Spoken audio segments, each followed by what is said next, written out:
Hello tout le monde, me revoilà pour la troisième partie de la conception du bustier de Cruella de Vil. Dans les vidéos précédentes, nous avons vu comment j'ai assemblé et créé une toile d'essayage. Nous avons vu aussi ensuite comment j'ai fait les retouches, et comment j'ai recouvert de beaux tissus ma toile, ce qui va permettre ensuite de réaliser le bustier définitif. Aujourd'hui, nous allons voir la découpe des pièces doublure, l'assemblage de la doublure et l'assemblage du bustier. Voilà, c'est la troisième étape. Allez, on y va, c'est parti! Pour réaliser la doublure, j'ai choisi un joli morceau de coton un peu épais. Alors, je vais vous expliquer pourquoi. J'aurais pu choisir pour faire la doublure d'utiliser mes restes de tissu de satin en les mettant comme j'ai fait là sur le revers vers l'extérieur. Le truc, c'est que le bustier va être baleiné avec des baleines en plastique et que ça a tendance à perforer le tissu, même si on lime, même si on fait en sorte que les angles ne soient pas trop pointus. Ça râpe en l'intérieur quand on risque d'enfiler, donc ça risque de filer le tissu. Le coton, c'est assez solide et le coton, ça permet aussi d'absorber la transpiration. Ça respire mieux que le synthétique, et déjà à l'extérieur on aura donc du synthétique, donc ça va empêcher un peu entre guillemets d'avoir trop chaud, et on va limiter les couches de synthétique. Et ça va absorber aussi la transpiration, et au nettoyage c'est quand même plus pratique de nettoyer du coton que de nettoyer du satin. Voilà, donc ça c'est pour la petite explication. Allez, on va passer à l'épinglage. Alors les pièces de doublure, je les découpe toujours à partir des pièces définitives. Je n'utilise pas le patron comme certaines personnes feraient, pour la simple et bonne raison, c'est que même si on découpe très bien ces pièces et avec beaucoup de soin, elles s'usent. Donc voilà, elles s'effilochent, elles s'abîment.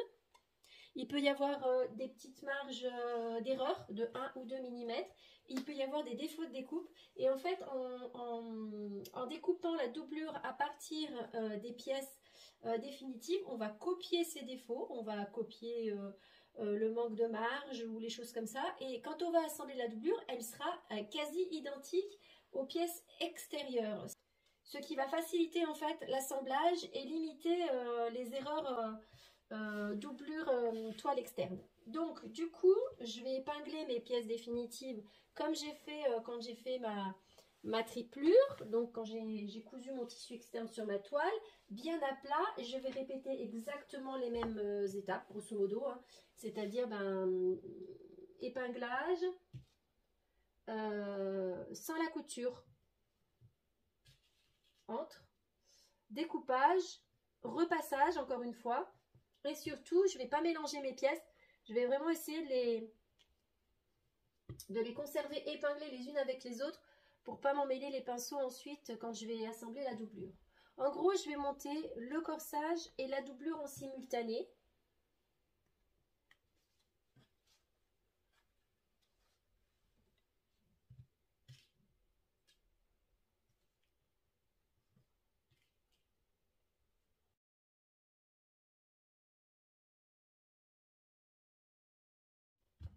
Voilà, j'ai terminé d'épingler et maintenant je vais attaquer les découpes.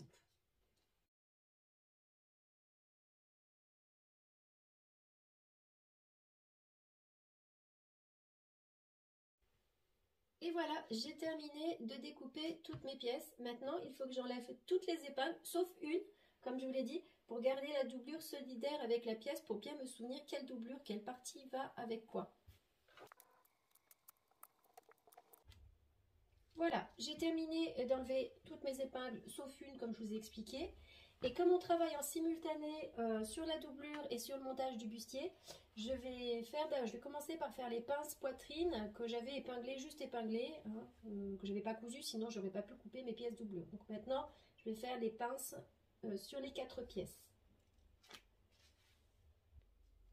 Alors pour faire ça, je vais utiliser mon patron que je vais remettre effectivement dessus ma pièce définitive. Je vais marquer l'endroit où elle est censée être avec une épingle, je sais à peu près, et je vais marquer avec une autre épingle que je vais faire traverser à travers le papier la pointe. Donc, hop. Normalement, ça marche assez bien. Voilà.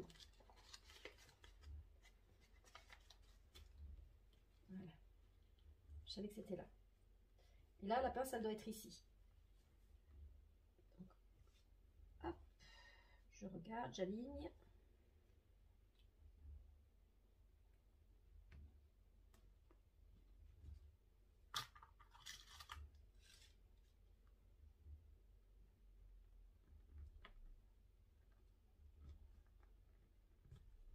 Je sais qu'elle doit finir ici.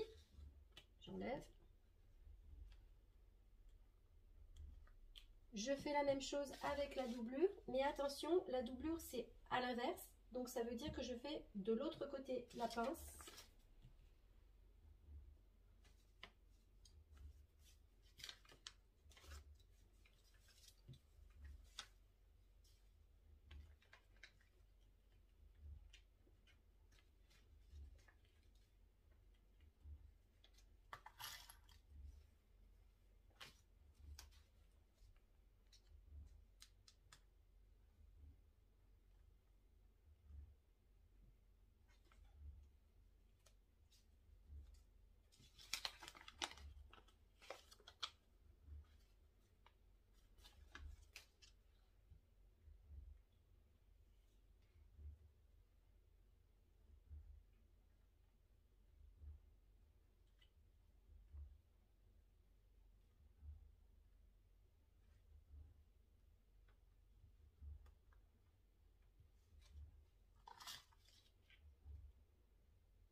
Voilà, et à présent, hop, vous voyez, ça colle parfaitement. Il ne me reste plus qu'à faire la même chose sur l'autre pièce.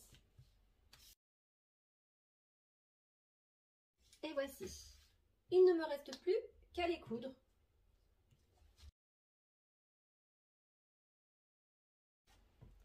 On va passer à l'ouverture des coutures.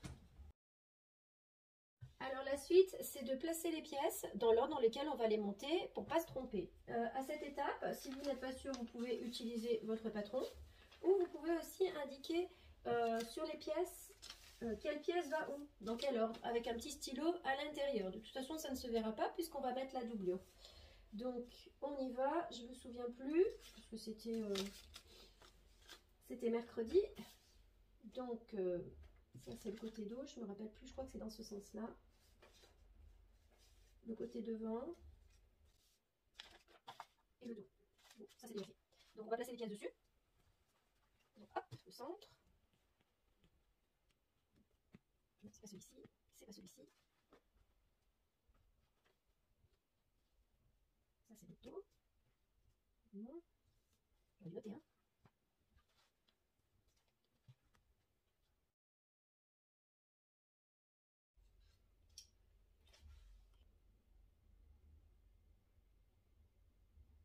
Voilà, les pièces sont correctement posées. Maintenant, il ne reste plus qu'à assembler avec les épingles en simultané les pièces devant et les pièces de doublure. Donc, je vous montre. Donc, je prends l'épingle qui est ici.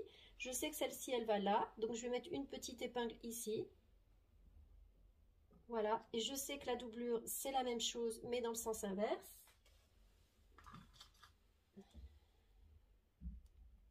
Je mets mon épingle. Hop. Et je fais la même chose pour toutes les pièces. Et voilà, c'est magique. J'ai mes pièces avant qui sont prêtes. Faire attention de ne pas défaire.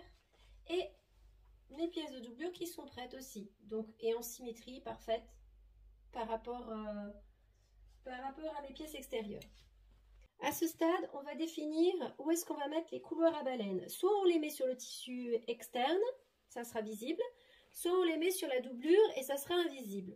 Moi personnellement, je les mets en général sur la partie externe. En plus là, le bustier va être couvert partiellement, donc on verra pas forcément les couloirs, donc je vois pas d'intérêt. Et en plus, je trouve que c'est un peu plus solide entre guillemets de le faire sur la partie externe parce qu'il y a la toile, il y a la triplure, que sur la doublure qui est un peu fine, ça travaille un peu différemment. Voilà. Mais si on veut pas voir les couloirs à baleine, c'est une option aussi. D'autres personnes vont vous dire il y a plusieurs façons de faire les couloirs. Il y en a certaines, elles vont coudre du biais ou du sergé sur la couture en fait à côté et créer leur couloir ici. Ou on va les faire aussi rabattus. On peut faire ça aussi, c'est-à-dire si on calcule une marge un peu plus large, on peut faire des invisibles en cousant le couloir sur la marge et en rabattant la marge vers l'intérieur. Mais ça fait une épaisseur de plus. Moi, personnellement, je me sers de l'excès de couture pour faire mon couloir là-dedans. Ça marche pas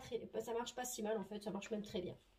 En ce qui concerne les baleines, il en existe de différentes qualités. Ici, je vais utiliser des baleines en plastique thermoformable, c'est-à-dire qu'en fait, avec le fer passé, on peut leur donner une forme courbe ou les aplanir. Alors l'avantage, c'est qu'en fait, comme le corps est un peu chaud, eh bien, quand on porte le bustier, la baleine va prendre la forme tout simplement du corps. Il existe d'autres baleines qu'on utilise en corsetterie, les spiralées et en acier. Les spiralées, elles servent souvent pour faire des corsets de type victorien ou édouardien. Elles sont en fait tressées, elles sont rigides puisqu'elles sont en fait en acier, mais elles sont un peu plus souples que celles qui sont directement en acier. En général, on couple les deux. On ne va pas faire un bustier tout en acier raide ou tout en spiralé.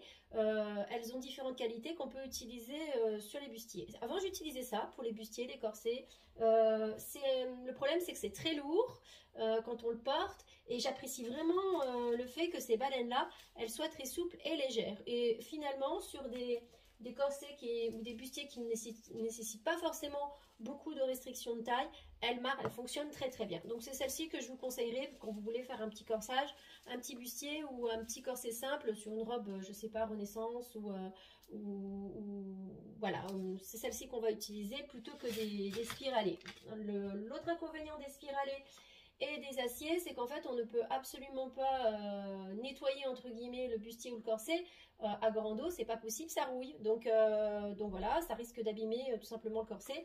Là on peut sans problème, ça rouille pas, c'est du plastique. Donc allez, c'est parti, on passe à la suite. Alors, à ce stade de la conception de notre bustier, ce qui est très important, c'est de marquer les marges de couture. Là, franchement, la précision est de rigueur. On ne fait pas comme moi tout à l'heure à l'épinglage, bien que je pourrais me débrouiller sans, vous l'avez vu. Je vais quand même assurer mes arrières pour pouvoir coudre des couloirs bien droits, pour éviter de perdre de la marge de couture et me retrouver sans excès et ne pas pouvoir faire mon couloir. Ça, c'est l'horreur, on va être obligé de découdre sinon. Il faut savoir que moi, les coutures sur ce genre de corsage, je suis plutôt menue, donc je n'ai pas besoin d'avoir beaucoup de baleines. Donc je vais travailler uniquement sur les coutures qui vont vers l'arrière en fait. Voilà, il y a un sens. Et j'en mettrai qu'une seule sur chaque couture. Comme si on est un peu plus... on a un peu plus de chair que moi, et bien à ce moment-là, il faut rajouter des baleines. Et effectivement, on peut en rajouter sur les deux côtés des coutures, tout simplement. On peut doubler pour arriver à avoir un maintien. Quand les pièces sont vraiment très larges, on peut aussi choisir d'en rajouter au milieu de la pièce pour justement soutenir un peu plus encore le tissu et éviter que ça gondole et que ça travaille bien au niveau de la restriction de la taille. Mais moi, j'en ai absolument pas besoin, en tout cas pas sur ce modèle-là. Donc, je vais travailler sur un bustier simple avec que quelques baleines. Il va falloir donc que je couds des couloirs sur chaque couture et il va falloir aussi que j'en crée une sur la pièce centrale, vous voyez, au milieu ici. Donc je vais tracer une ligne et je ferai par contre ici, j'en mettrai deux. Il y a toujours deux baleines, que ce soit en acier ou que ce soit avec une ouverture, un busque. C'est toujours ici en deux parties pour avoir un maximum de soutien sur le milieu. Allez, on commence déjà par marquer les points de couture avec un stylo et une règle. Alors, les coutures, les marges de couture en Europe, elles sont toujours en général à 1,5 du bord. Sur les patrons américains anglophones, souvent elles sont à 1,3.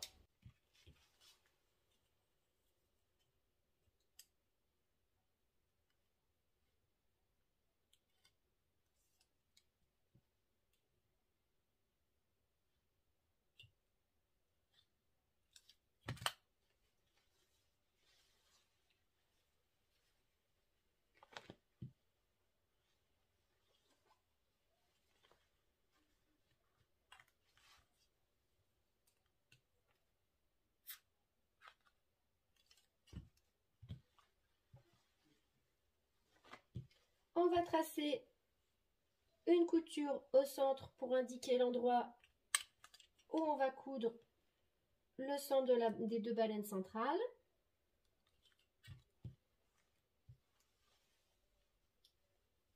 Et on continue de marquer ces points.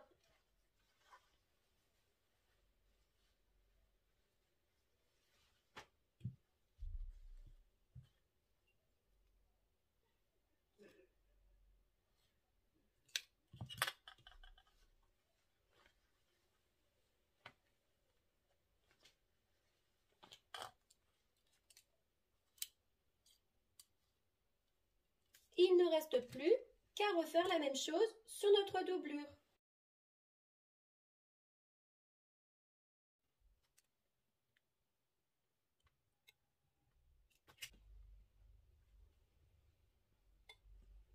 Et voilà, il ne reste plus qu'à coudre.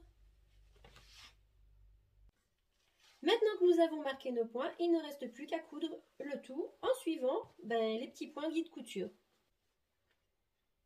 Lorsque je couds mes pièces ensemble, je pars toujours du bas pour remonter vers le haut. Et je n'oublie pas de faire un point arrêt départ machine.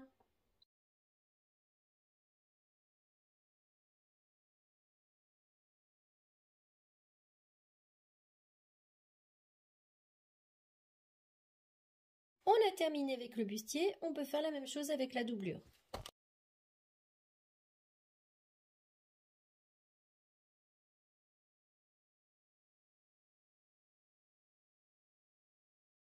Normalement, si vous avez fait les choses correctement, ça doit respecter les défauts de montage que vous avez fait sur l'autre. Donc par exemple ici, on voit clairement qu'ici, il y a un petit rebord légèrement plus haut.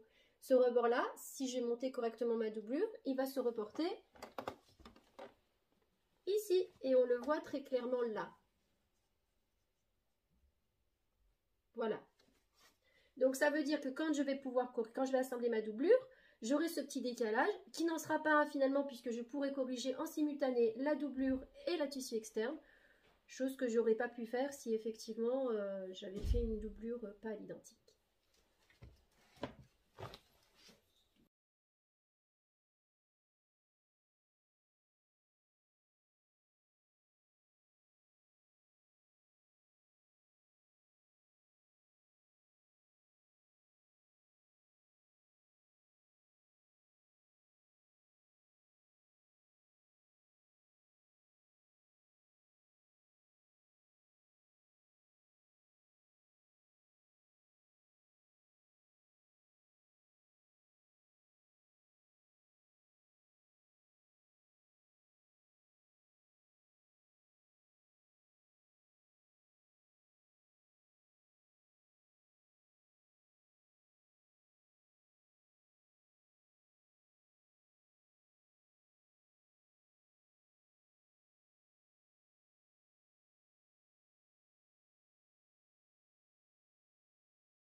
Alors, après réflexion, je me suis dit que mon tissu externe ne supporterait pas le couloir. Comme je vous expliquais, quand on pense que ça ne va pas être assez solide, on peut utiliser, et la technique que j'utilise, c'est-à-dire de rajouter une couche de biais. La baleine, elle sera en fait, les baleines seront dans les couloirs que je vais créer entre le biais et la triplure finalement. Donc c'est ce que je vais faire là. Que je vais essayer d'épingler sur ma ligne du milieu.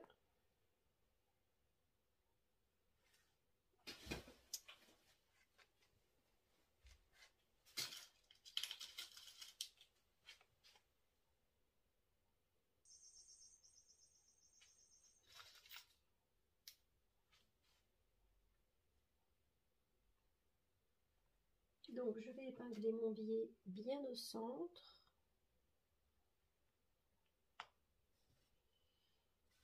Je vais tracer ma ligne dessus.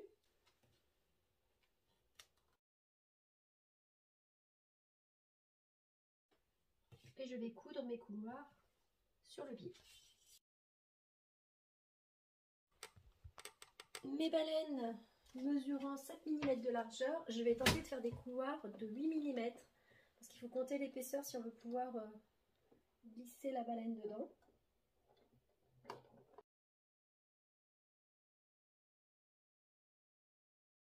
Des deux côtés. Donc je vais repasser et vérifier si les baleines peuvent rentrer à l'intérieur. C'est impeccable. Je vais pouvoir attaquer la couture de mes couloirs. Mais avant de faire les couloirs, il faut que j'écrase des coutures pour pouvoir aplatir le revers vers le côté externe et limiter les épaisseurs lorsque je vais coudre ensuite mon biais. Donc pour ce faire, on écarte la couture et on met un coup de fer.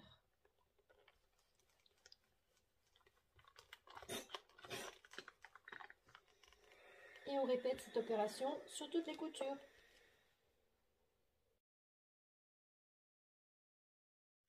Pour être sûr que c'est bien plat, on fait la même chose de l'autre côté.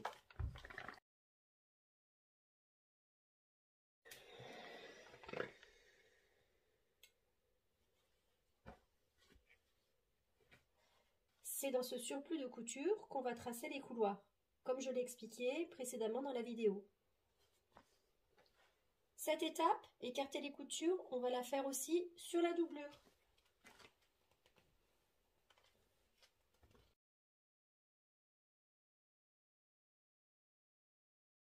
On va à présent tracer les couloirs des baleines sur les revers de couture.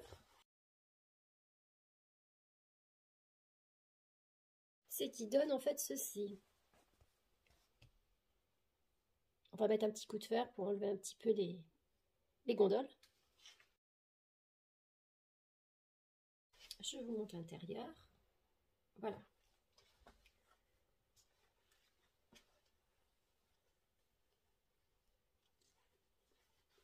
J'ai donc cousu mon couloir pour les baleines sur le surplus de couture à 8 mm du bord.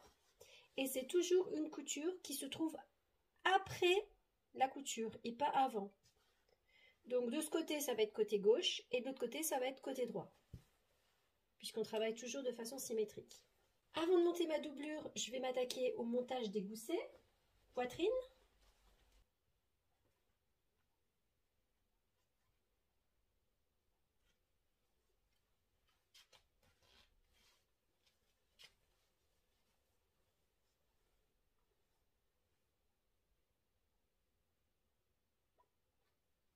On travaille toujours en symétrie pour placer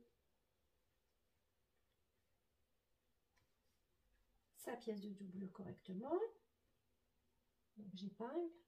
Voilà, comme ça je ne pourrai pas me tromper tout à l'heure. Donc la dernière fois j'étais partie de ce bord-là pour aller vers l'extérieur. Alors c'est un peu plus technique, il y a plus d'épaisseur, donc c'est pas dit que ça va marcher du premier coup.